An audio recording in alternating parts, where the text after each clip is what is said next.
Imagine for a moment that you are standing with me by the edge of a lake, touched by the first light of day. A soft layer of morning mist rests on the surface, so gentle that a single deep breath could make it fade away. The sky is no longer dark yet, not fully bright. The first rays fall, as if someone is opening an invisible door between heaven and earth. I stand beside you and feel the same thing. It is the silence our souls have lost for a very long time. In that moment, everything inside your mind begins to slow down. You do not need to force yourself to be calm. You only need to look at the water and let it reflect you back to yourself. I once said that sacred truth never forces its way in. It does not shout, does not persuade, does not demand. It waits. And sometimes it waits for a very long time. Just like this lake. It stays still not because there is no wind, but because it is grateful for the silence that is present here. Can you hear something inside you? It is not the voice of memory or the voice of reason. It is the voice of a very deep part of you, the part you once thought you had lost. But you never lost it.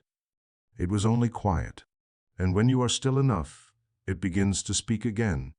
In that moment you notice something strange. In the center of your palm, something seems to appear. Not matter. Not light. Just the sense of an object you cannot see yet you know is real. You cannot see it with your eyes, but you can feel its presence in your heart. It is the silent cup every soul has carried since the beginning. I do not give it to you. No one does. It has always been there resting in the stillness you rarely slow down enough to notice. The cup does not need you to hold it tight. It does not need you to prove anything. It only needs you to remember that it has belonged to you for a very long time. Some things are not granted but rediscovered. This cup is one of them.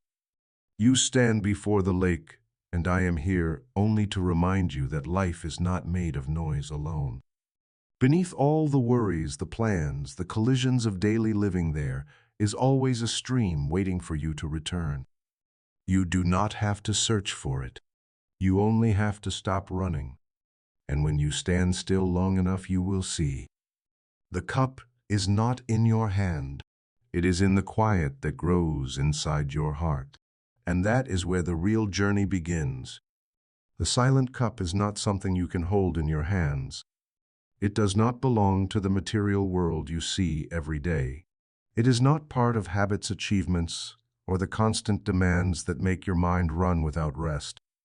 The cup lives in a very different place, a place where even language becomes too rough to touch. It lives where only gentle attention can open the door. There are moments when you think you have lost it. There are moments when life feels too tangled, too loud for you to touch any sense of peace. But the cup is still there, quiet like a faithful friend, resting in the deepest part of your heart, waiting for you to return. You cannot see it with your ordinary eyes. You cannot find it in rushed moments, in urgent meetings, in messages, waiting to be answered, or in the things you keep trying to control. The cup reveals itself only when the mind is soft enough, slow enough, present enough to look inward without turning away. It is strange that even though the cup has always belonged to you, you only feel it in the moments when you dare to admit that you are tired, that you need rest, that some part of you is still longing to be held. The world often mistakes silence for weakness. But the silent cup is not a mark of a fragile soul. It is an inborn treasure. It is a place no one can take from you. It is the home where the presence of I am lives. Not I am as a philosophical idea, not a complicated religious concept, but I am as breath, as heartbeat, as the deep presence you carry within you, yet rarely feel. I am does not come from outside. It does not appear because you ask. It does not come because you deserve it or do not deserve it. It simply is. There are days when you feel distant from your faith, distant from yourself, distant from a light you once carried when you were young.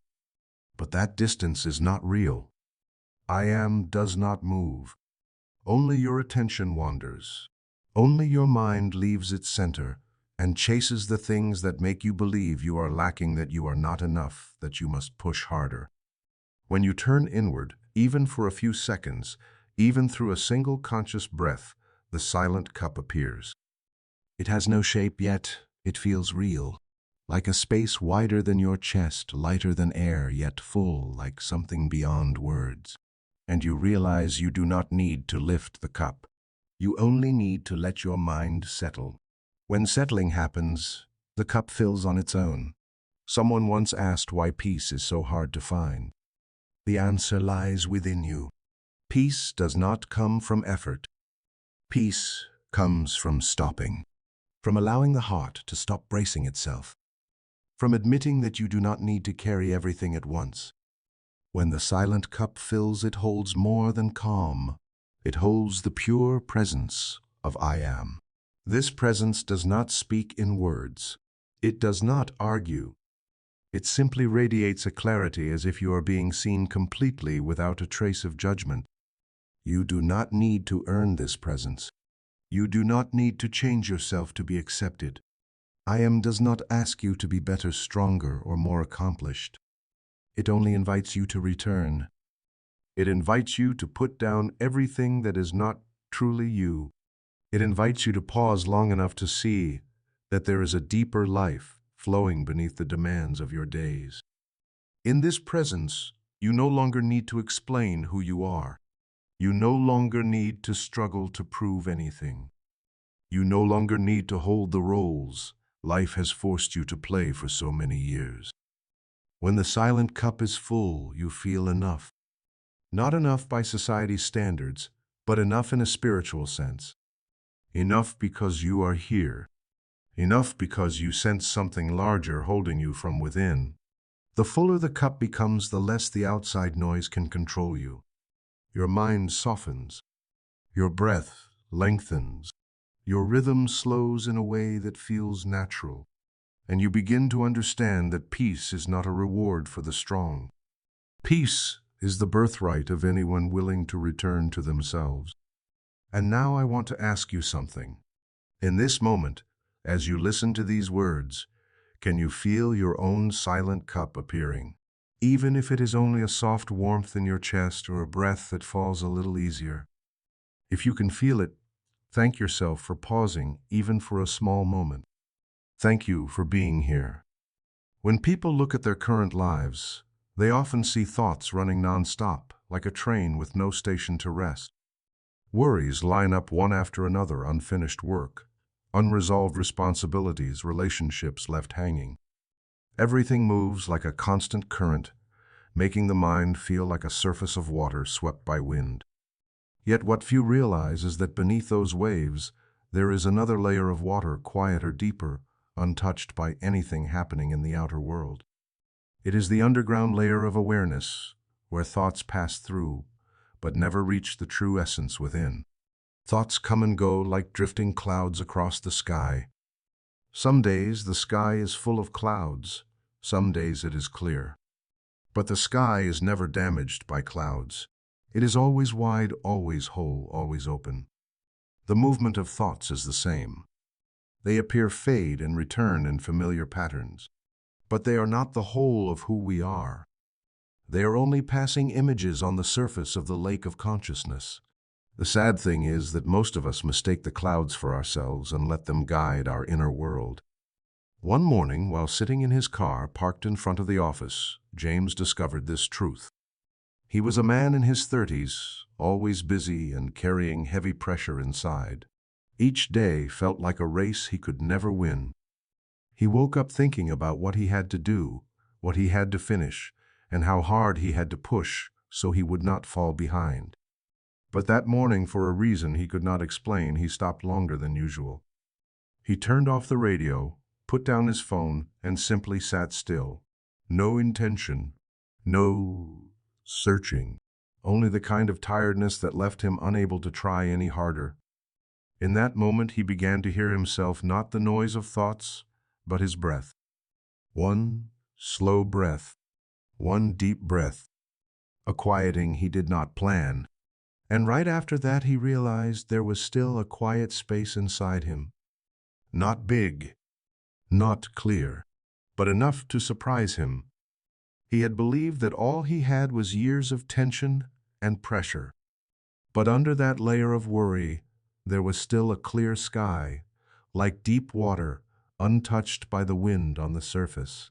From that moment on, James began a new habit. Just 3 minutes every morning. 3 minutes of sitting quietly to look inward. No complicated meditation. No goal to change his life. Only the intention to feel the underground water he had long forgotten. He was surprised to see that 3 minutes alone could shift his entire day. Not because his problems disappeared, but because he was no longer dragged by the waves of restless thoughts. He was no longer confused by emotional storms. He began to stand as the observer, not the one being swept away. What James discovered is something most people only recognize when life forces them to stop. It is the truth that thoughts do not rule their lives. Thoughts are visitors passing by. Some are polite, some are loud, and sometimes there are uninvited guests. But all of them leave when you do not hold on to them, when you do not identify yourself with them. Beneath the layer of thoughts is a wider, clearer space where awareness is not controlled by any story the mind creates.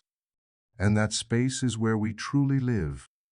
Not in the old thoughts, repeated thousands of times. Not in the fears that are not real but have exhausted us for years. Not in predictions about a future we cannot control. Real life happens in the deep water where no storm can awaken chaos. Awareness is the well within each of us. It never runs dry, never disappears. It is only hidden behind the waves of the mind. When we see through awareness, instead of reacting, everything becomes clearer. Events still happen, but they no longer dictate our mood. People still say what they want to say, but their words no longer reach the core within us. We still handle our tasks and responsibilities, but we no longer feel pushed around by the instability of the world. This is not theory. It is experience. And once we touch the underground water of awareness, we cannot forget it. We may get pulled into the whirl of life, but with a single slow breath, we see the calm surface again. We see the deep well inside us. We see that our true nature has never been chaos. We only forgot. We do not need to make thoughts disappear. We do not need to erase anything. We only need to see that they are not us. We need to remember that we are the sky, not the clouds. We are the deep water, not the ripples. And from that place, life begins to change in a natural way. Not rushed, not forced. Not by rebuilding ourselves, but by returning to what was already there. When we stand in the underground water of awareness, we do not only see our thoughts clearly, we see ourselves clearly. There are seasons in life when people realize they have used too much strength trying to keep everything from falling apart. They try to hold a relationship together, try to keep a job from slipping away, try to maintain an image of themselves in front of others, try to convince themselves they are fine, even when something deep inside has already cracked. This gripping is like holding onto a rope that keeps sliding. The tighter the grip, the more the hands hurt. The harder they pull, the more the body tires. Yet they continue because they believe letting go means failure. But letting go is not losing. Letting go is pausing long enough to see clearly what no longer belongs to you. When a person stops trying to control every movement around them, they begin to hear the very quiet sound of the soul, the sound that their constant effort has drowned out for years. Letting go is not neglect. It is not irresponsibility. It is not turning away from life. True letting go is an opening, allowing a step back so you can see the whole landscape instead of staring at a single point. It is like holding a handful of soil. The tighter you squeeze, the more it falls. The more you soften, the more it rests gently in your hand. The human mind often works with the instinct to control. People believe that if they do not act, everything will collapse. If they do not push, they will fall behind. If they do not try harder, they will lose. Yet the deeper truth moves differently. Some things can only be seen when a person stops. Some doors open only when they stand still. Some paths appear only when they stop using force and begin using stillness.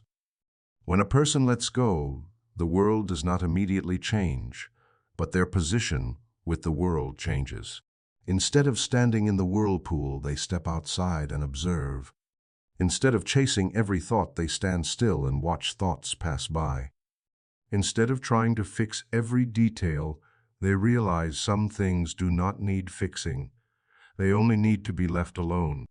In the image of letting go, you can see a wide open field where the wind moves softly and the ground rests beneath the gentle light of afternoon.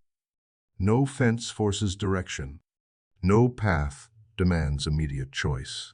Everything is simply there, ready to be seen when a person stops making hurried judgments. The field does not rush. It does not demand decisions. It simply reminds us that a part of life is not built on pressure, but on release. In that field, if someone stands still long enough, they will see things they never noticed before.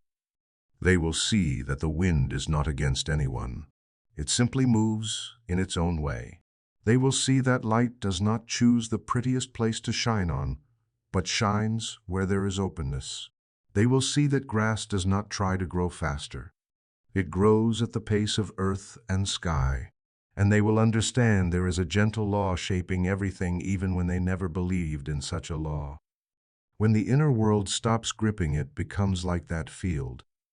Spacious, clear, no longer crowded with things that must be done, must be right, must be achieved. The more people let go, the more space the heart has for peace to enter. Peace cannot live in tight places filled with worry. It only appears when the heart is empty enough, soft enough, open enough to receive it. On this journey, many people discover a truth they never imagined. They realize that most of their suffering did not come from circumstances, but from trying to force circumstances to match what they wanted. When they stop forcing, the suffering falls away naturally. No fighting, no explanation, no sudden transformation. It simply drops like a leaf that falls when its season ends. Letting go helps people see. When they no longer play the role of controller, they become the observer. When they stop demanding everything to fit their expectations, they begin to see things as they truly are.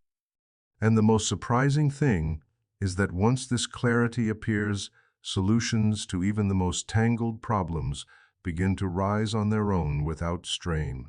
A clear mind sees better than a clenched one. A person under stress may believe that letting go will make everything worse. But in truth, it is the stress that blinds them from seeing the way out. When they let go, they do not lose control. They only lose the illusion that they ever had to control everything. And when that illusion falls, they regain the steady ground that was always there within them. There are days when life feels too tight. Schedules full, work piling up, family needing care, the future uncertain. On those days, people tend to grip even harder, but that is exactly when they need letting go the most. One slow breath, 1 minute of stillness, 1 moment of placing a hand on the chest and remembering they do not have to hold the whole world. Letting go does not make them weak. It returns their strength to where it belongs. When people stop using strength to fight life, they begin using strength to live. When they stop controlling, they begin feeling. When they stop bracing, they begin opening. And when they open, everything becomes easier in a very gentle way. Letting go is the doorway to peace. And peace is the space where answers appear naturally like breath.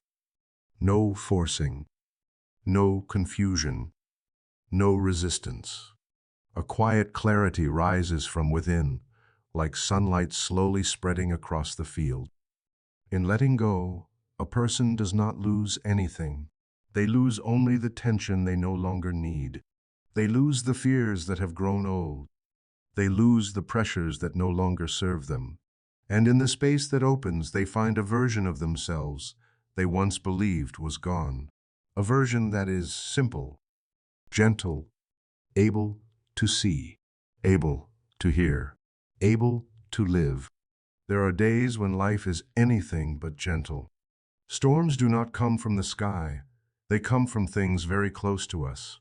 A phone call with bad news, an unexpected bill, a loved one falling ill, a job falling apart even though you tried your best, or simply the quiet exhaustion that lingers without explanation. In those moments, people often feel like a leaf, spinning in a strong wind, with no anchor and nothing to hold on to. The storm is not only outside, it spreads into the heart. But there is a truth life whispers to everyone, though most cannot hear it, because the wind is too loud. It is this: you are not the storm. You are only standing inside it. And in every storm there is always a still point, not a place to escape, but the center of strength. In that place, the wind does not twist. The ground does not shake. You are not pulled away. That still point is the cup within you, the cup whose quiet cannot be worn down by circumstance. Peace is not something that appears when the storm ends. Peace is what can stand inside the storm. And those who understand this begin to live differently, even though they face just as many challenges as anyone else. Mary was one of those people. She cared for her aging mother whose health was fading each day. Her job was demanding, her finances unstable. There were nights when she sat on the edge of her bed with her head in her hands, feeling like she was about to break. She loved her mother, but she was exhausted. She tried so hard, but still felt not enough. One night, after helping her mother fall asleep, she stepped outside into the darkness. Not to think because she no longer had the strength to think, but simply because she needed a place to stand. In that exhaustion, she placed a hand on her chest. She did not try to pray. She did not try to shift her emotions. She simply placed her hand there and breathed. One breath in, one breath out. Not perfect, not meditative, not refined. Only the honest breath of someone who longed for rest. As she stood still, she saw something she had not seen before. She was not inside the storm. She was standing at its center. And the center of every storm is always quiet. Not because her life favored her, but because stillness is the nature of the deepest place within a person. Mary's breath did not remove her problems. Her mother was still ill. Her work still heavy. But she changed her position inside herself. She was no longer the one swept away by every wave of emotion. She became the one who witnessed them. And that witnessing, soft as it was enough to keep her steady. The cup inside the storm does not ask you to be extraordinary. It does not ask you to stop crying. It does not ask you to live without mistakes. It only invites you to stand still for a moment. Just stand still. Because standing still is not doing nothing. It is a spiritual act. It is returning to your true place, where you are not the noise, not the panic, not the fear, but the stillness at the center of them all. Some people believe peace comes from solving every problem. But if that were true, peace would never come. Problems are like waves on the sea. One wave dissolves, another rises. If you must wait for all waves to disappear, you will never swim. But if you know you are the deep water beneath the waves, you stop being afraid.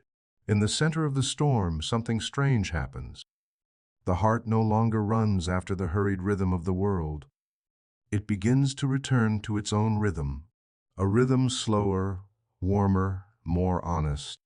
And when the heart returns to its real rhythm, the mind stops shouting its judgments. It softens. It opens. It stops resisting. When storms strike, the natural reaction is to tighten the body and mind. But that tightening does not help. It only makes the journey harder.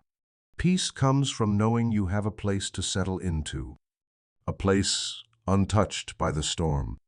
A place where the world continues to spin around you, but you do not spin with it. You see every movement clearly, but are no longer carried away. The cup within each person is like a small vessel of light that always stays bright, even when everything around is dark. No matter how long you forget it, it never goes out. But it cannot be found while you are running. It appears only when you stand still. And that stillness is what prevents the storm from overtaking you completely. When people stand in that cup, they do not become cold. They become gentler with themselves. They know they can be tired. They know they may not have answers. But they no longer feel hopeless because they sense something beyond words. It is the truth that even in the hardest season, they are held by a strength that is quiet but very real. Mary realized she did not need to be perfect to deserve peace. She did not need to fix everything before she was allowed to breathe. She only needed to give herself 2 minutes of stillness each day. 2 minutes for her heart to rest. 2 minutes for her mind to stop resisting. 2 minutes for the cup within her to catch the light. And those 2 minutes changed every hour that followed. If you are walking through a season of strong winds, remember this. You do not need to quiet the storm first in order to stand firm. You stand firm first, and the storm will pass. You do not need to be stronger than the storm. You only need to be still enough not to confuse yourself with it. And if you are listening to these words, I want to invite you to leave a comment as a marker of your own journey. Write, I am ready to change, or simply the number 1. Not for me to see, but for you to know that you have stepped into the stillness of your life. Throughout the journey of growing up, people often believe that their strength lies in their ability to control the world around them. They try to organize work so it feels manageable, keep relationships smooth, control their time and energy so they do not get swept away. But the farther they go, the more they see that everything outside keeps changing. Nothing stays still long enough to become a dependable anchor. Even the things we once thought were most secure can change overnight. And in the uncertainty of life, a deeper question begins to rise. If we cannot cling to the world, what do we hold on to so we do not lose our way? The answer is not outside. It lies in the center of each person. That center is not emotion, because emotions shift constantly. It is not thought, because thoughts come and go. It is not social roles, because circumstances can take them away at any time. That center is pure presence, the I am, the unchanging part of us beneath all the changes of life. I am is not a complicated philosophical voice. It is not an abstract idea. I am is simply the feeling of being here, being alive, being present in this moment without being pulled away by the stories in the mind. When a person touches I am, they do not need to try to become stronger. They simply become clearer. Clear about themselves, clear about what is happening, clear about the direction they need to take. I am is like a lighthouse standing alone in the night sea. Waves may rise, high winds may howl, skies may grow dark, but the lighthouse does not move. It does not shift according to the weather. It does not tremble under the force of storms. It simply stands and shines its light, guiding boats across the dark waters. The I am within each person works in the same way. When we return to our inner center, we are no longer pushed around by the opinions of others, no longer swept up in sudden worries, no longer lost in the noise of the world. We become the ones who know the way even while the sea of life is stormy. In the modern world, noise has never been louder than it is today. It comes from news, technology, responsibility, time, pressure, comparison, and the expectations we place upon ourselves. This noise makes the mind feel like a door left wide open, no lock, no rest. And with no space inside, it becomes easy to believe that we are the very thoughts swirling in our heads. But I am reminds us that we are not the noise.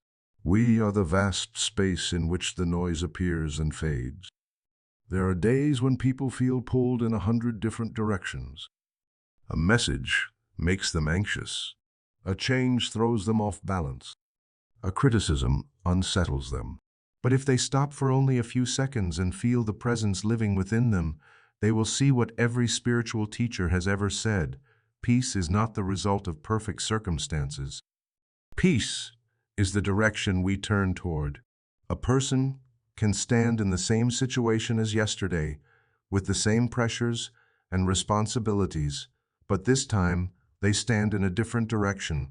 Instead of standing in fear, they stand in presence. Instead of standing in tension, they stand in acceptance. Instead of standing in reaction, they stand in awareness. And this internal shift changes the entire experience of their world. When a person returns to the center of I Am, they begin to notice that many things they once thought urgent are not truly urgent. Many things they saw as threats are only temporary feelings. Many things they feared never actually happen. And the things that truly matter do not require strain to be recognized. I Am illuminates what is real and gently removes what is not needed. In that presence, people no longer act from worry but from clarity. They no longer speak from defense but from sincerity. They no longer make decisions from fear of loss but from understanding the true value of what they hold. They react less and choose more. They resist less and receive more. I Am also teaches that peace is not something to chase. Peace is not a goal to reach. Peace is a direction to return to. And that direction is always inward. Whenever someone feels lost, they need only turn inward, not into the past, not into memory, but into the presence, living in this very breath. When they do, even for a moment, the light of the lighthouse rises within them. This does not require deep meditation or complex practice. It requires only stopping. Stopping for 5 seconds. Stopping for one breath. Stopping to feel the feet touch the ground or the chest open. When that stopping happens, the mind shifts from the outer world back to its true center. And in that center, I Am can be felt most clearly. Many people think they need answers for everything in their lives. But I Am does not ask for answers. It asks for truth. The truth that you are here. The truth that you are present. The truth that even when you do not know what comes next, there is a light inside you that will guide you. When you stand in that place, every step becomes lighter, clearer, and more natural. Some people spend years learning how to return to their center. Others need only a single moment to realize they never left. I Am is not something to find. It is something to remember. And once remembered, it becomes the most reliable guide in every season of life. No matter how many times the world spins or how many changes unfold, I Am remains, like a quiet lighthouse, always bright enough, always close enough, always patient enough to lead you home. In every life, there is a door that no one teaches you about or places into your hands. It is not ahead of you waiting for you to walk toward it. It is not at the end of the road after effort and achievement. It cannot be opened through skill force or clever planning. That door is the door of the inner world, and it opens only inward. Many people spend their whole lives searching for outer doors.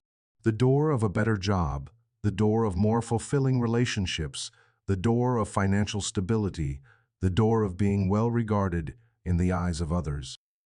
But no matter how many of these material doors they manage to open, something still feels untouched inside them, as if they are standing in the wrong place without knowing how to return. Because the door they truly need to walk through is not any of those doors.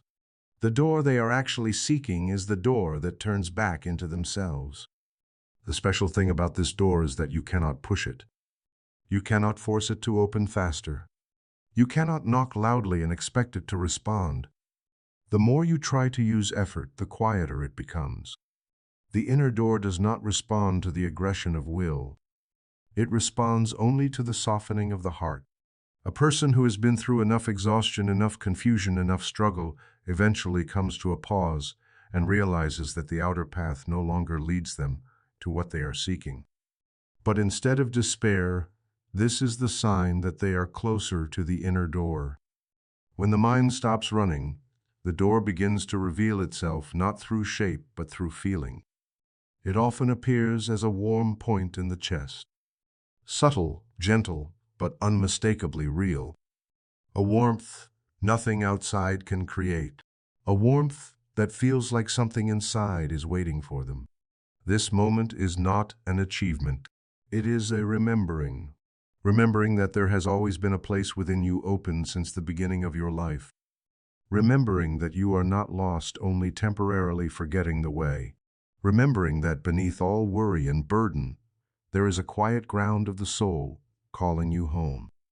The door does not open through effort. It opens through the soft release of the tension you have held for too long. It opens when you stop trying to control everything. It opens when you accept that not every question needs an immediate answer. It opens when you allow yourself to breathe as you are without playing a role, without proving anything. Many people believe that when the inner door opens, they will step into a completely new world. But the truth is gentler. You do not step into anything strange. You step into your true self. It feels new, yet deeply familiar. It feels different, yet somehow like you have lived there for a long time. That place does not demand your ambitions. It does not set standards. It does not require you to become a different version of yourself. It asks for only one thing: presence. Presence in this moment. Presence in your breath. Presence in the life unfolding inside your own body. When you are present, the door is no longer an object. It becomes a state of openness. For many, the hardest part is not finding the door. The hardest part is allowing themselves to walk through it. Layers of fear cling tightly inside. Old memories convince them that their inner world holds only darkness or unresolved pain. But as they move closer to the door, as the warmth in their chest becomes clearer, they realize something important. Inside is not where fear grows. Inside is where fear dissolves. When people step through, they discover that life has never required them to be strong all the time. It has never required them to brace against every change. It has never required them to look peaceful in front of everyone. Inside the door, there is a stillness wide enough to hold everything they once believed made them weak. And that very holding makes them stronger in a natural way. The journey of walking through the inner door is not a journey toward perfection. It is a journey toward truth. The truth that you are not only your roles, not only your titles, not only your experiences. You are the awareness that sees all of these. You are the vast space in which experiences come and go, but essence remains whole. When people begin to understand this, the door opens wider. Not physically, but spiritually. The mind becomes quieter. The breath softens. The body feels lighter, as if releasing a burden carried for far too long. And the warmth in the chest spreads like light flowing through the layers of emotion. Through this door, people do not find answers to every question, but they find the place where questions no longer feel heavy. Not because life suddenly becomes easy, but because they no longer face life with the tension of the past. They face it with presence. And presence always softens everything. The strange thing is, once someone has walked through this door, no matter how far life carries them, they know the way back. Sometimes it takes only a hand resting on the chest. Sometimes only a slow breath. Sometimes only a moment of closing the eyes and remembering that the door is not outside them. The door opens inward, and it is always there, no farther than a single breath, never closed to anyone waiting, only for a heart soft enough to step into what has belonged to it all along. People in the modern world are often taught to live wide. Wide in their abilities, wide in their relationships, wide in their opportunities, wide in their experiences. From a young age, they are encouraged to reach out, expand, hold more, and build a life that stretches in every direction. But the wider they go, the more some begin to feel pulled away from themselves. This wideness is not wrong, but when it does not grow together with depth, a person becomes fragile in the face of life's sudden changes. Width brings options, but depth brings stability. Width gives the feeling of progress, but depth gives the feeling of belonging. And belonging is what every mature heart longs for, even when they do not call it by name. Someone once said that shallow seas make easy waves, but deep seas remain still. The water at the surface moves with the wind, but the water at the bottom does not change with the temporary moods of the weather. People are the same. When they live only on the surface of life, their hearts are easily affected by every comment, every small event, every shift in circumstance. But when they live from their depth, waves may rise, but cannot disturb the peace beneath. Depth does not come from accumulating more. It comes from setting things down, setting down the roles they have held too tightly, setting down the expectations that make them feel never enough, setting down the comparisons that keep stealing their peace. When a person sets these down, they do not lose themselves. They lose only the heavy version that has hidden their true self. Many believe they must perfect their titles, first build a strong career foundation, shape a stable image in the eyes of others, and only then begin exploring depth. But reality moves the other way. Depth does not wait for perfection. Depth calls you even in your confusion. It calls you from your exhaustion, from the moments you feel lost, from the times when you no longer know what to hold on to, because only when the mask cracks does the truth inside get the chance to be seen. When a person enters their own depth, the first thing they notice is not bright light, but relief. A very strange relief, as if they have returned to a place they belonged to but forgot. This relief is not joy. It is deeper, quieter, slower. It makes them want to sit down and breathe a long breath, as if putting down a burden they carried for many years.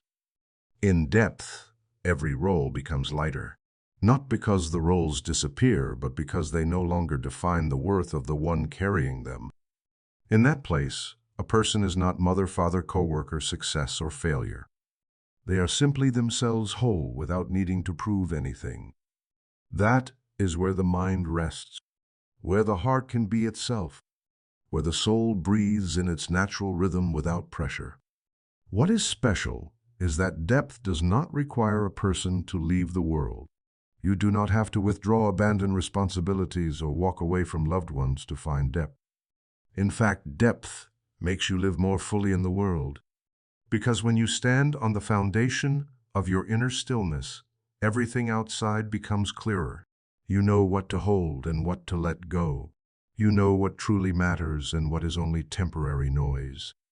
Some have lived on the surface for so long that they believe they have no depth. They think they are too busy, too wounded, too messy to go inward. But they do not know that depth is not something to create. It is a place they lived in as children before their awareness was covered by adult worries. It is a place their soul never left. It has only been waiting for them to remember. One sign of touching depth is the feeling of time slowing down. Not by the clock, but inside. The urgency loosens its grip. Invisible races stop. Comparisons lose their force. They see everything from a higher, wider, and deeper vantage point. From that place, they are no longer swept by the reactions of others or the sudden waves of emotion. When a person lives from depth, they feel more deeply even the smallest things. A breath becomes meaningful. A quiet moment in the middle of the day becomes precious. A hug, a sincere word, a warm look, all carry a healing energy they once overlooked. Simplicity becomes beautiful, and presence becomes power. The most beautiful thing about depth is that it does not ask you to become someone else. It asks you to return. Return to the stillness already within you. Return to the part that knows what you want and what you do not need. Return to the part that does not panic with change, does not crumble under hardship, does not react to noise. Return to the part that has always been steady, even when you could not see it. And in that returning, a quiet but steady awareness begins to rise, that you were never truly lost, that you never truly strayed, that you simply took a long road to realize that your home is not in the future or the past, but deep in the present moment. Depth is not a destination, it is home. And once someone has touched that inner home, no matter how far they walk in life, they always know the way back. Just one breath, one hand on the chest, one moment with closed eyes. Home opens again.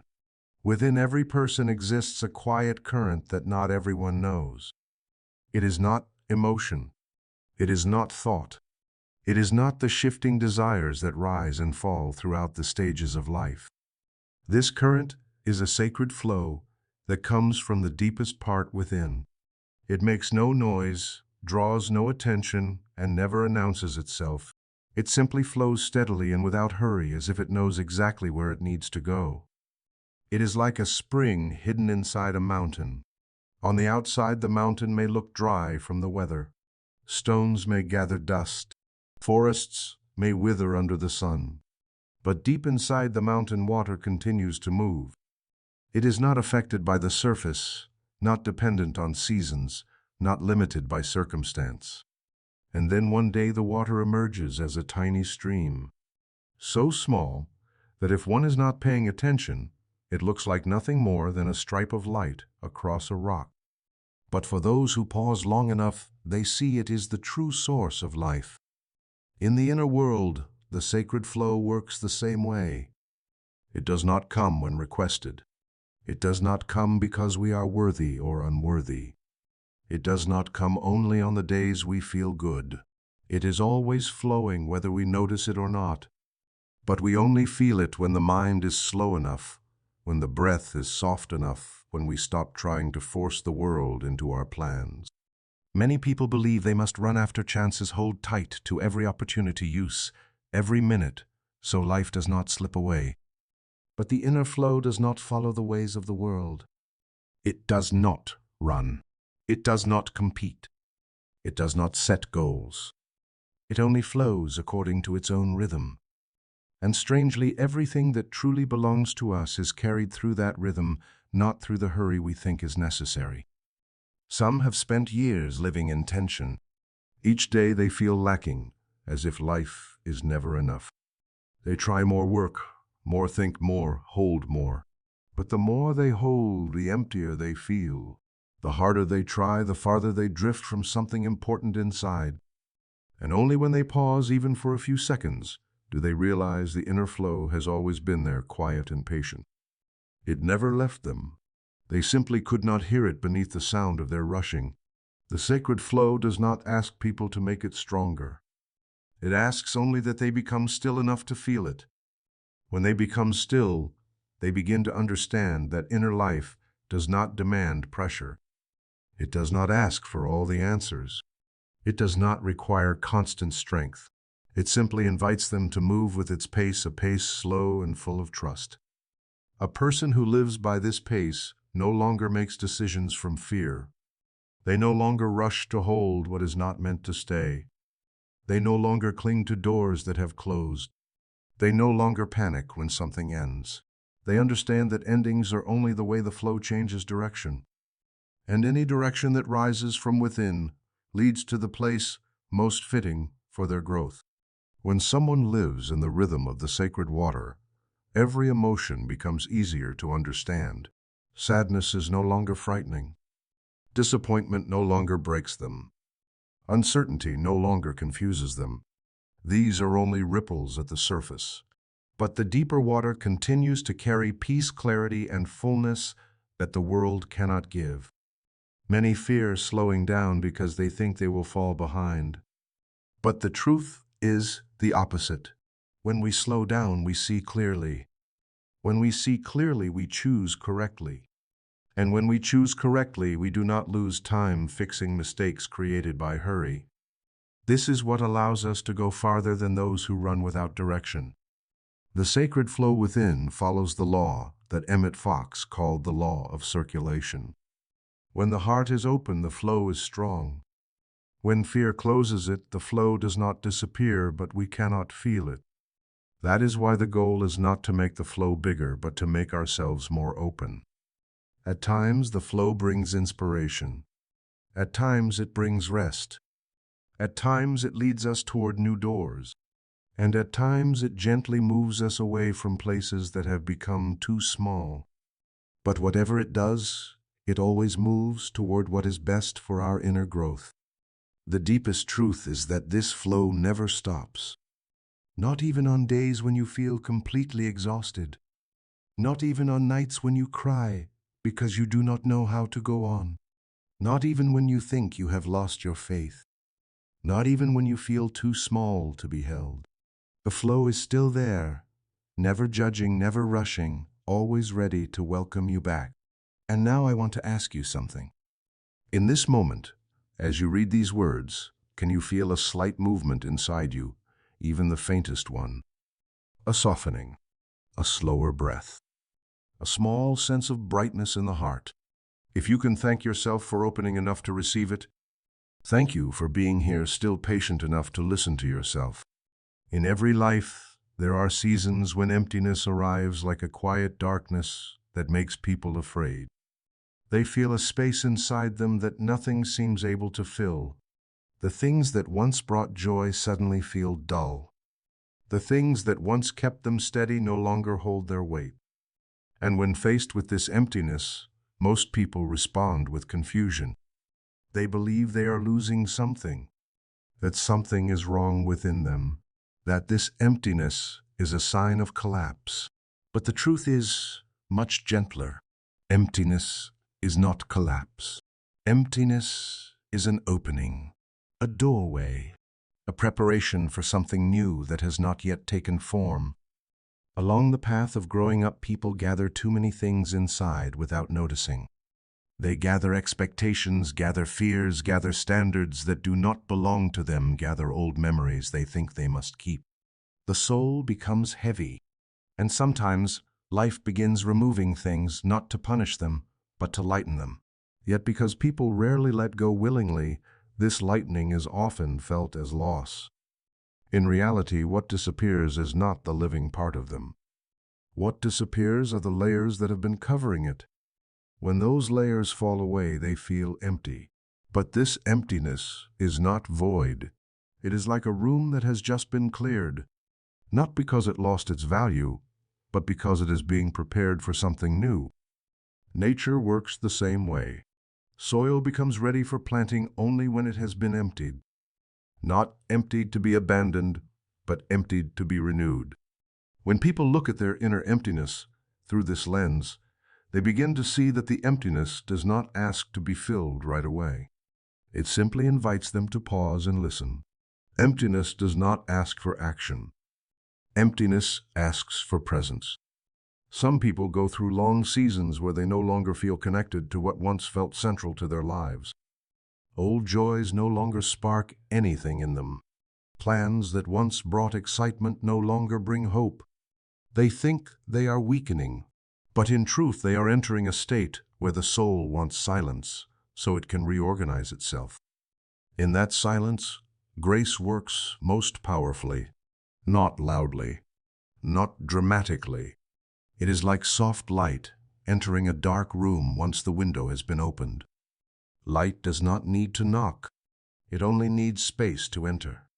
When the inner space is empty, grace fills it, not in an explosive way, but slowly, like breath, deep, like underground water.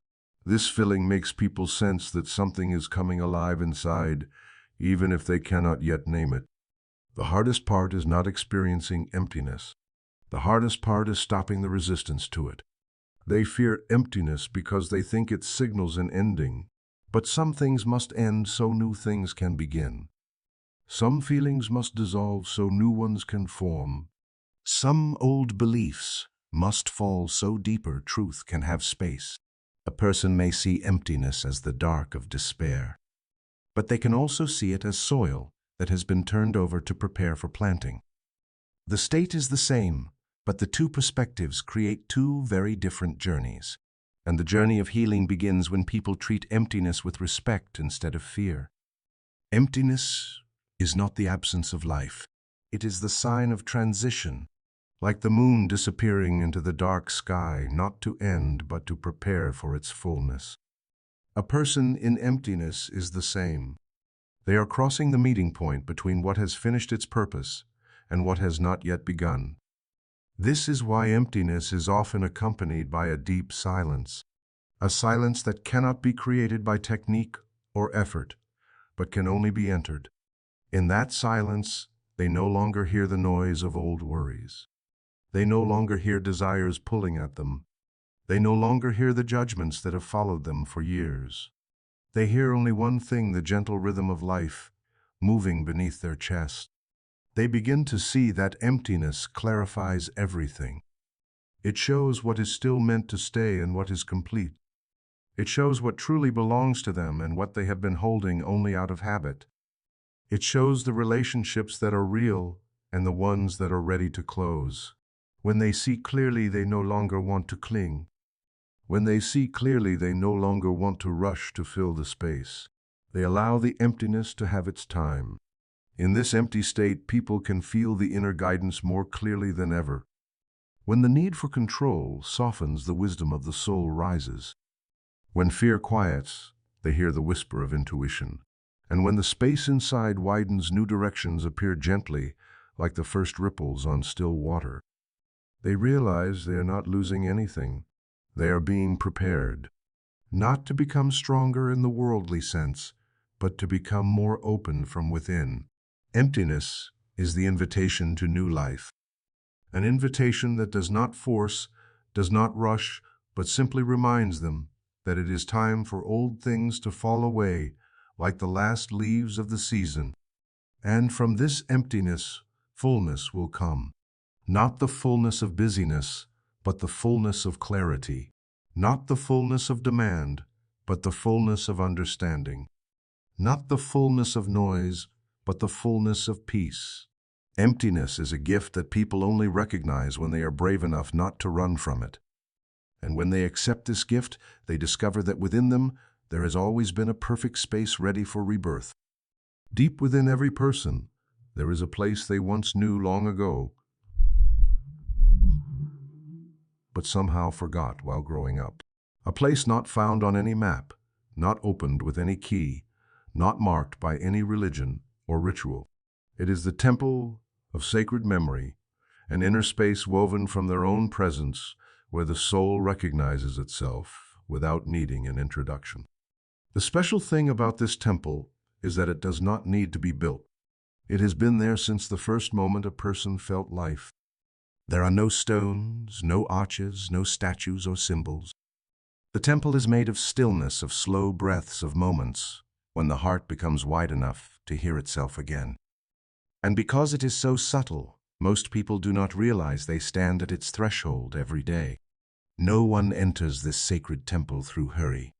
It does not open for those who run. It opens for those who stop. Stop in the middle of whatever is happening. Stop in the pressure of daily life. Stop long enough to notice that among the many calls of the world, there is a quieter one, yet deeper, rising from within. When a person turns inward, not to look for answers, but to witness the life moving inside them, the temple begins to glow. Not with fire, but with a soft light, like mist, spreading along invisible walls. No architect designed these walls. They are formed from layers of awareness. When a person sees clearly, the walls shine. When they listen deeply, the walls shine. When they release the judgments carried too long, the walls shine. Entering this temple, a person does not bring the urgent questions of the mind. They do not need to ask why this happened or why that did not. Because in the temple, those questions fade like morning breath softening over a lake. Not because answers appear, but because they realize not every question needs an answer. Sometimes presence itself is the answer. Some people have spent many years praying with words. They speak their longings. They express what they hope to keep. They confess what they fear losing. But then, in a rare, quiet moment, they sit down and say nothing. They simply breathe and are present, and they realize that this is the truest prayer. Not because they speak less, but because their heart opens in a way words never could. In the temple of sacred memory, prayer is no longer a request. Prayer becomes awareness. Awareness that they are not alone. Awareness that life is holding every cell of their body. Awareness that a gentle but steady strength is flowing within them, no matter what shifts on the outside. This temple does not measure right or wrong enough or not enough. It does not check how well you have lived or how many mistakes you have made. It asks only one thing: are you truly present? When you are present, the temple glows. When you abandon yourself, the temple dims, not disappearing, only waiting for your return. In this space, healing does not come through effort. It comes through softening. When a person stops pretending to be strong, their cracks finally have room to be seen. When they look at those wounds without judgment, the temple's light reaches the places they once avoided. And in that light, pain loses its sharpness. It becomes something to hold, and in the holding, healing begins. Here too, a person remembers what they believed they had lost long ago. They remember that there is a part inside them that has never been hurt. A part untouched by time, unchanged by circumstance, unmoved by others' words. This part is the foundation, the root, the first and last breath of their life. This is why when they touch it, they feel a peace so deep it is difficult to describe. Not a peace created by circumstances, but a peace that has existed since the beginning. In this temple, a person sees themselves with different eyes. Not the eyes of expectation, not the eyes of judgment, not the eyes of someone used to self-blame. They see themselves the way they would see a child learning to walk, awkward but honest, fragile yet lovable. And when they look with such eyes, they know they deserve more gentleness than they have ever offered themselves. And then, from deep within the temple, a new knowing slowly rises. They realize they do not need to become someone else to be loved. They do not need to be perfect to be supported. They do not need to reach farther to be accepted. They only need to return. Because this temple is not found in a teaching. It is not found in a book. It is not found in anyone else's memory. It is found in them. When this is understood, they no longer pray to receive answers. They pray to hear themselves. They enter the temple not to gather more, but to release what no longer fits. And in that releasing, they feel lighter, as if the heart has finally set down a bag it has carried for years. If you are reading these words, I want to invite you to mark this moment. Leave a comment, just a single number 1, as a quiet affirmation that you have stepped into your own temple, even if only for a breath. Thank you for being here with yourself. There are days when a person feels like a shadow of themselves. They walk but have no strength. They smile but feel no joy. They try but do not feel truly alive. They believe the fire inside them has gone out, or at least dimmed so much that it cannot be saved.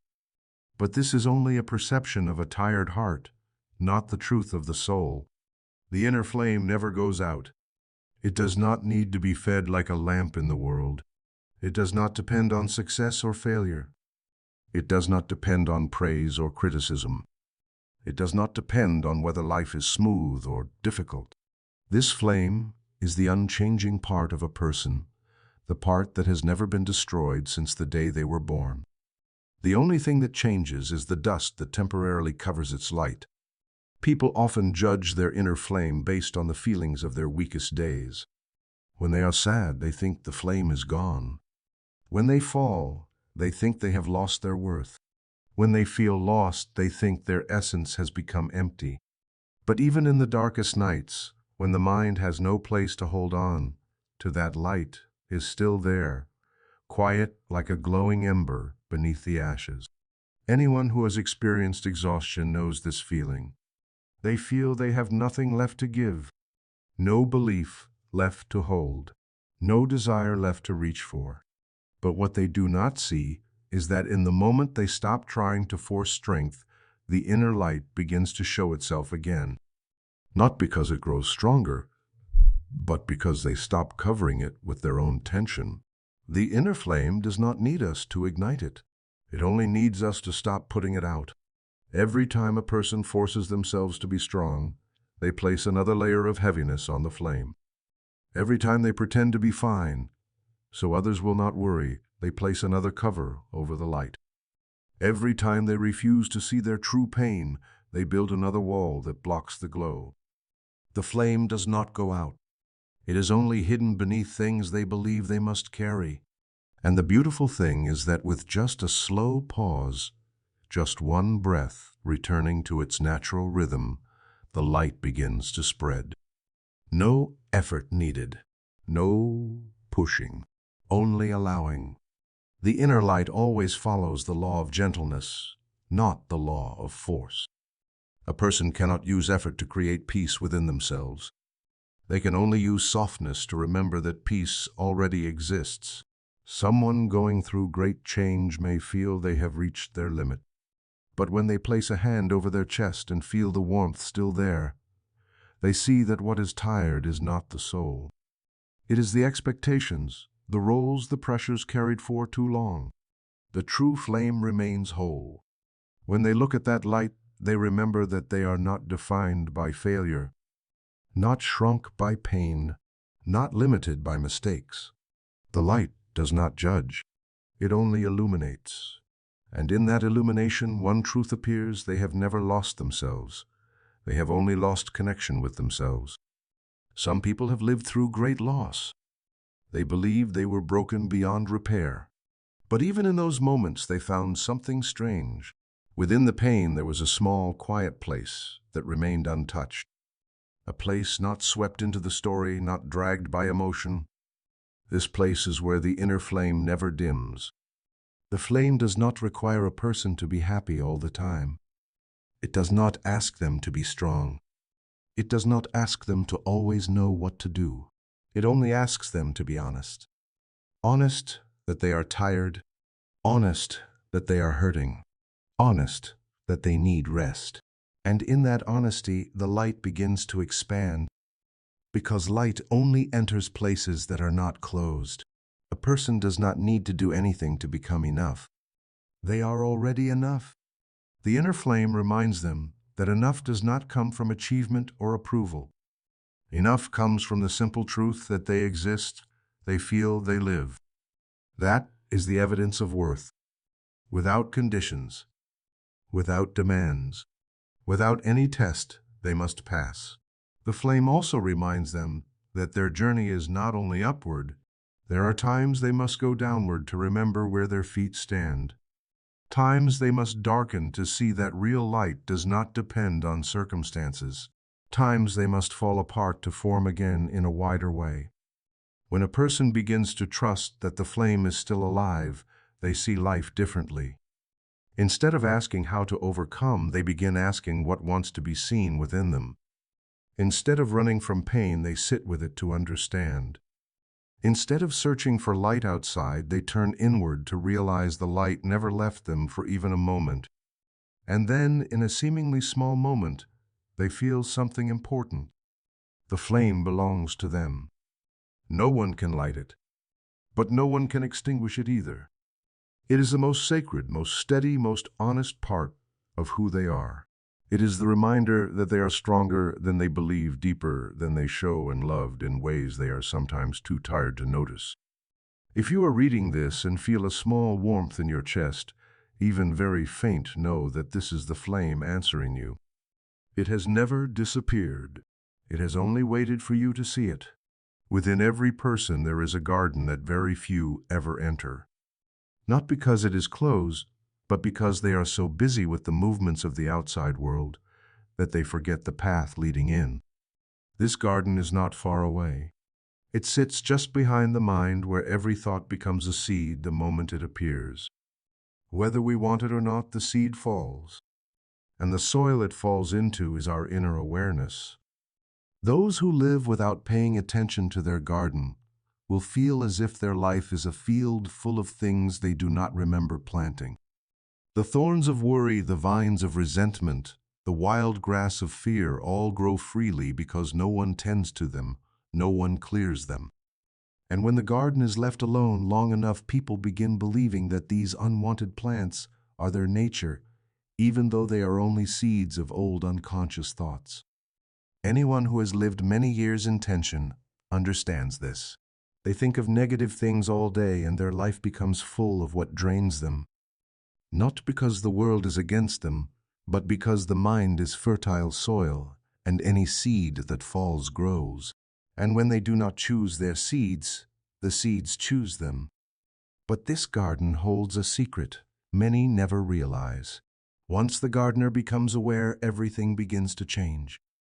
There is no need to tear up the soil, no need to start life over, no need to become someone new.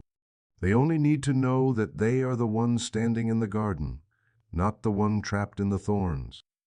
When awareness appears, the right to tend the soil appears. And when the soil is tended, the seeds learn how to grow in a different direction. Thoughts are seeds. They will sprout according to their nature. A thought of gratitude becomes a flower of peace. A thought of fear becomes a thorn. A gentle thought becomes a soft leaf. A bitter thought becomes a toxic root. This is not philosophy. It is how the mind works. The blessing is that the garden does not judge the seed. It only nourishes what is placed into it. And when people understand this, they can choose again. They can clean again. They can tend again. Not with force, but with gentle presence. Caring for the soil of the mind is the art of patience. You cannot make a seed sprout faster.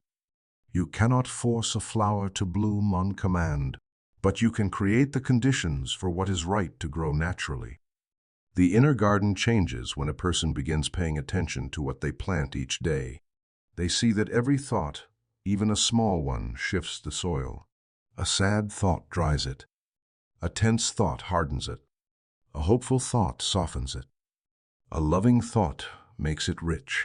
When they observe their garden honestly, they realize they have lived many years without knowing what they were planting. Old seeds keep growing, forming emotional habits they mistake for destiny. But no destiny is written by emotion, only gardens left untended. A person who has gone through a heavy life event often enters their garden for the first time with fear. They see the thorns of past years. They see the rotten stumps of old beliefs. They see soil hardened by seasons of drought. But if they stand still long enough, they will also see something else. They will see tiny new shoots, seeds of goodness that sprouted from rare moments of awareness. Seeds planted in the moments they were hurting but still chose kindness. Seeds from days when they tried to do good even while tired. Seeds from the loving words they spoke while their heart trembled. Seeds from the moments they let go of anger to protect their inner peace. These small shoots prove the garden is not dead. It has been waiting for the gardener to return. When people tend their inner garden, they do not change their life loudly. They change it quietly, like roots drinking water without making sound. They begin choosing clearer thoughts, softer words, slower reactions, lighter letting go. And little by little, the garden changes shape. Not by miracle, but by the repetition of small choices. Some ask what they should do with the large thorns already covering their heart. The answer is not to pull everything out at once. Pulling too quickly damages the soil. What they need to do is nourish the soil around the thorns with better thoughts. When the soil becomes rich, the thorns will step back. Not because they are forced out, but because they no longer belong in the new environment. The inner garden always knows how to find balance. It only needs the gardener not to leave.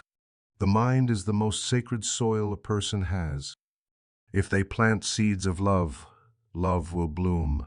If they plant seeds of gratitude, gratitude will spread. If they plant seeds of hope, hope will grow tall. If they plant seeds of peace, peace will become the shade that cools even the hottest parts of their heart. The miracle is that when the inner garden changes, life outside changes too.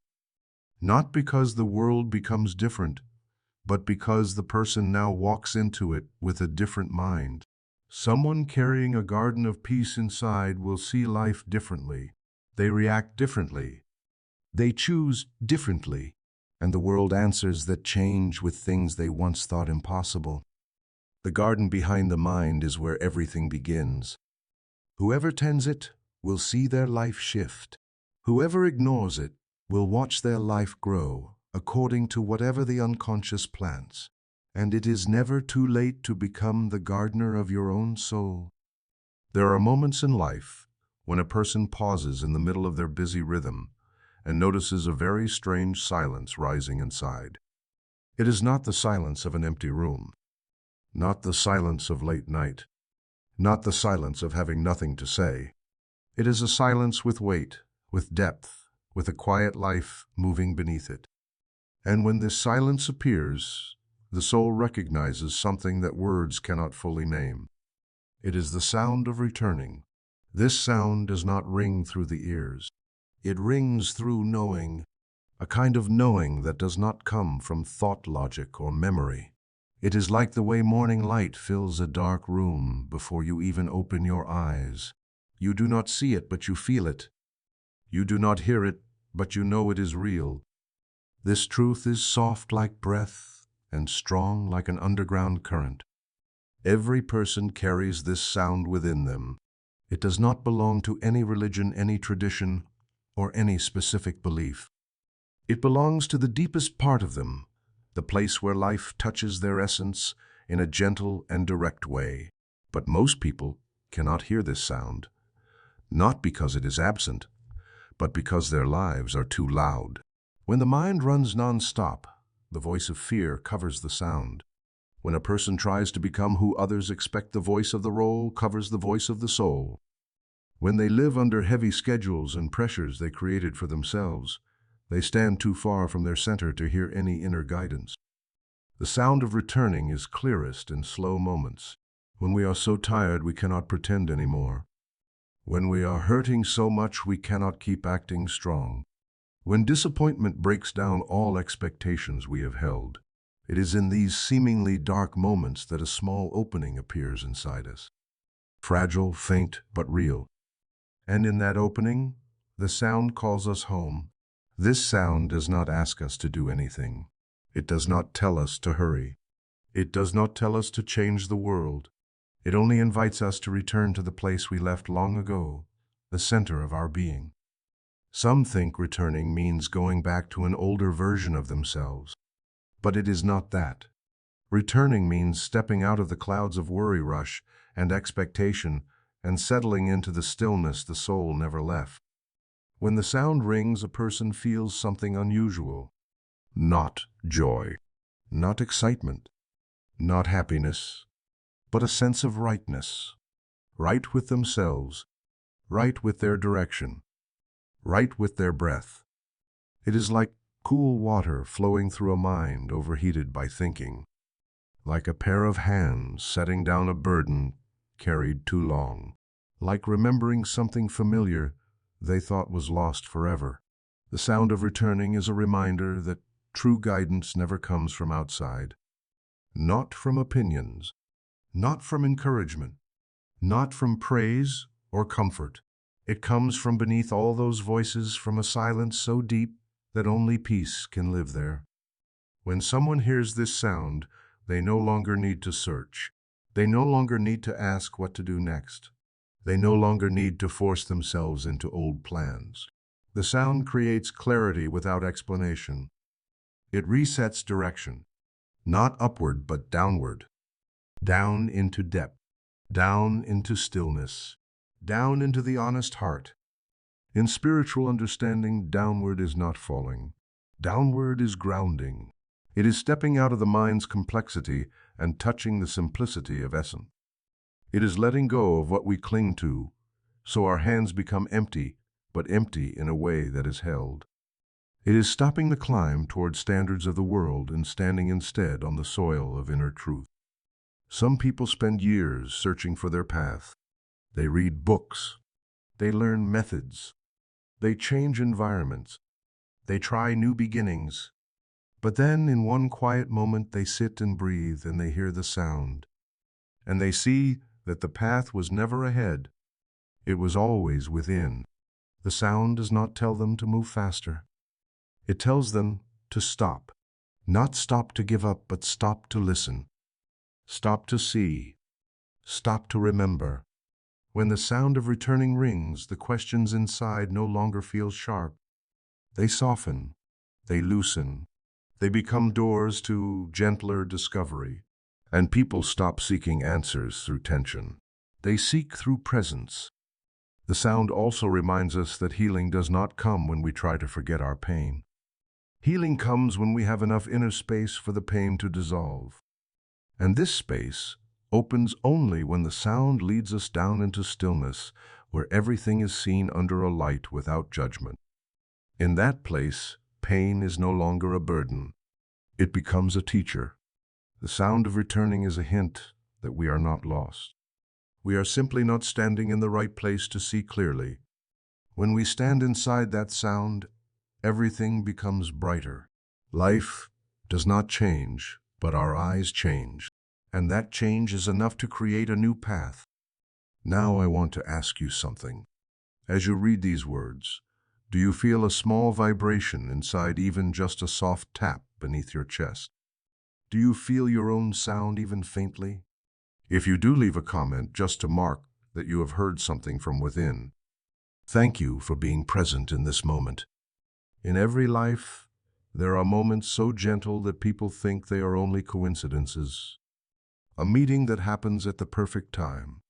A sentence that arrives exactly when they need it. A door that opens just when they thought everything was blocked. Small things, fragile things, subtle things, yet they make a person pause for a moment and feel that something is guiding them. These moments are the golden thread. The golden thread is not a physical thing. It does not appear as light or image. It is the inner sense of intentional coincidence of arrangements that seem invisible, but unfold so harmoniously that they cannot be random. It is a kind of synchronicity that only becomes visible when the mind slows down and the heart opens wider. When someone lives in anxiety, the golden thread is hard to see. Not because it is absent, but because hurried eyes cannot perceive it. A person running too fast cannot see the thin line guiding them step by step. A person looking ahead in fear of missing something cannot see the signs happening right beside them. But when the mind softens and the breath slows, they begin to notice that the world is not as chaotic as they once believed. In what seems random, there is a gentle connection. In what seems directionless, there is a subtle path. In what seems rigid, there is a soft current pushing them toward what the soul already knows. The golden thread appears in many forms. Sometimes it is a short conversation with a stranger that wakes them up after days of exhaustion. Sometimes it is a book falling open to the exact page they needed. Sometimes it is a delayed decision that later becomes the best timing possible. Sometimes it is a forced moment of slowing down that turns into the most important shift of their life. None of these moments arrive loudly. The golden thread does not work with noise.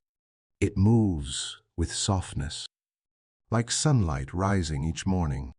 Not rushed, not loud, yet nothing can stop it.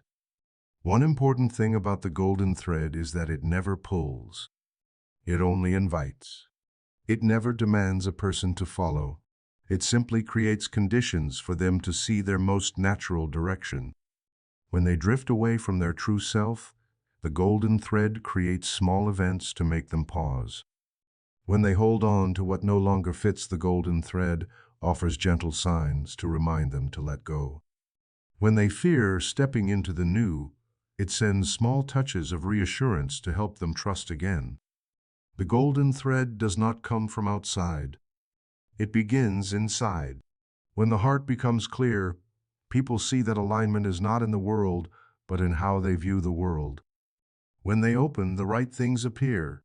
When they close, the right things pass without leaving a trace. Changing the world has never been their task. Changing their inner state has always been the doorway to synchronicity. Some people spend years feeling lost because they think their path is unclear. But when they begin to spend just a few moments each day turning inward, they see that the path is not ahead like a signpost. It is beneath their feet, lighting one step at a time, only as they walk with awareness. Each right step creates a small light. As they walk further, the lights connect into a strand. When the strand is long enough, they look back and see a golden thread. The golden thread becomes clearest when a person stops forcing life to follow their plan. When they believe they must do everything alone, the thread disappears from sight. But when they understand that all they need is to walk with a clear mind, slow breath, and open heart, life adjusts itself around their steps.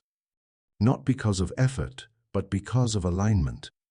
In that alignment, people find themselves meeting the right people at the right time, learning the right lessons at the right moment, pausing at the exact second they need, even if at first they mistake it for delay, moving in the right direction even when no one outside understands why. The golden thread does not require perfection. It does not ask a person to be strong or always positive. It works for those who are tired, confused, and unsure of themselves. The only thing it needs is honesty. Honesty in seeing where inside them is resisting life. Honesty in seeing where inside them is calling to be healed. Once that honesty appears, the golden thread lights up. It lights up in every choice. It lights up in every meaningful coincidence. It lights up in every breath that feels lighter than the day before. The golden thread also teaches a deep lesson. The path is not always straight. Some sections twist, some soften, some bend, some darken. But no matter the shape, the golden thread always leads toward the growth of the soul. It never leads astray. It never pulls downward. It only leads toward what is true. And what is true is always what is most honest within each person. When someone learns to notice the small signals, they realize that life has never left them alone. The golden thread has always been there, but the eyes must be still enough to see. The ears must be quiet enough to hear. The heart must be soft enough to receive. Then life is no longer a maze. It becomes a guided journey, silent but complete. And they walk forward not with fear of losing their way, but with a gentle trust that they are being held by something greater than themselves. When I sit down to write these final lines, I feel something familiar rising again. It is not a thought and not an emotion. It is like a quiet warmth, spreading from deep inside the chest, like a small stream finding its path again after being blocked for a long time. I have seen this happen many times in life, in moments when people think they have gone far from their true nature, only to realize they never left. And today that feeling returns like an old friend opening the door gently and whispering that we have reached the meeting point. On the journey you and I have taken together, there were moments when you felt you were opening a door, moments when you sat in the dark, moments when you heard a small bell ringing inside, moments when you stood before the inner garden and did not know what to do next. But every one of these moments, though different in appearance, were steps leading you to the same place, a place I call presence. Not presence as a skill, not presence as a method. Presence as you once knew before life taught you to hold yourself tight. Presence like the child who laughed without a reason. Presence like the breath that moved in you before you learned the name of anxiety. Presence like the light you already had, not the light you tried to create. When I look back at this journey with you, I see something clearly. Every image we walk through, the silent cup, the sacred stream, the lighthouse, the garden behind the mind, the bell of returning, they were all different ways for you to recognize your own essence. None of these images were meant to stay forever. They came to remind you and then stepped aside for the deeper truth. And that truth rests quietly inside you, unmoved, unchanged, unclaimed. I call it Two simple words: I am. Not as a philosophy, not as a belief, but as a self-evident truth, the truth that you are here. Every time you turn inward, even with one slow breath, I am becomes clearer. Every time you let go of a little anxiety, the cup fills a little more. Every time you sit with your own emptiness, the sacred stream rises quietly. And then, at a moment you did not plan, you feel the cup overflow. The overflow is not a burst of joy. It is a sense of enough, a soft enough like being held, enough to stop running, enough to pause without feeling behind, enough to know that peace is not something brought from the outside. Peace is home. I have spent most of my life watching people search for peace. They travel far. They try hard. They change environments. They look for guidance. They listen to one voice after another. But few are told that peace is not on the path ahead. It is in the place where they stand, in the breath they forget to notice. When the cup is full, you do not understand this with the mind. You feel it. You see that you are the one carrying peace, not the one chasing it. On this journey, I have not taught you anything new. I only helped you remember what you once knew, but happened to forget. You forgot because life was loud. You forgot because responsibility was heavy. You forgot because invisible expectations pressed on your shoulders. But your essence never forgot itself. It only waited for you to soften enough to hear. And now, at the end of this journey, I want you to look back at one simple but important truth. Everything you felt in the earlier parts did not come from me. It came from you. I was only standing beside you like a small lamp placed at the bottom of the staircase, offering enough light for you to see the next step. You were the one who climbed. You were the one who opened the door. You were the one who heard the bell. You were the one who stood in your own silent cup. And if you feel peace, it is not because it was given to you. It is because you remembered. In the days ahead, there will be times you forget again. That is human nature. But do not worry. Everything you have touched will not disappear. It only rests waiting for you to call it back. With one pause, the cup appears again. With one breath, the stream flows again. With one hand placed on the chest, the light warms again. Peace does not promise that life will stop testing you. Peace only promises that you will not walk through those tests alone. And that promise is always true. So when you close this chapter, do not see it as the end. It is only another circle in your long journey. Each return brings deeper clarity. Each quiet moment shows you more of yourself. Each gentle release fills the cup a little more. If there is only one thing I want you to carry with you, it is this. You do not need to go anywhere to find peace. You only need to come home. And coming home is always the easiest step once the heart remembers the way. We stop here, but the stillness inside you does not. It continues. It expands. It waits for you, as it always has.